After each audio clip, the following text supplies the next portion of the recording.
بسم الله الرحمن الرحیم.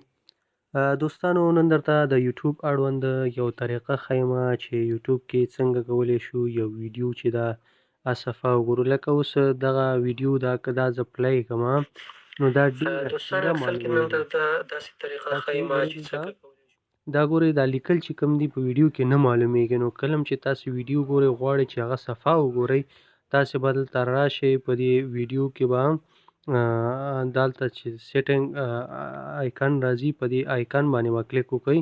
کله چې په دې کلیک وکړئ بیا به تاسې راشئ دلته په کوالټي باندې به کلیک وکړئ. کوالټي باندې مو چې کلیک وکړ، په کوالټي کې هایر پکچر کوالټي هم کولی شئ چې انتخاب کړئ، یا راځئ ایډوانس ته. که ایډوانس باندې تاسې کلیک وکړئ، په ایډوانس کې چې دی موږ سره دلته ګورئ څومره پکسل موږ ته ښیي: 144 360 920. که ستاسې نیټ ډېر تیز وي نو 920 کولی شئ چې انتخاب کړئ، بیا به ډېره صفا ویډیو درته ښیي.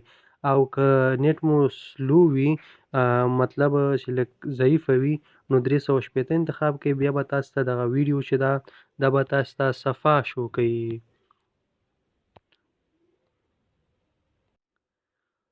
تاسې وګورئ دوستانو دغه ویډیو څومره صفا شوه. که دا چېرته 920 موږ انتخاب کړو، دا نوره هم صفا کېږي او بیا تاسې ته صحیح شکل سره لیکل صفا معلومیږي.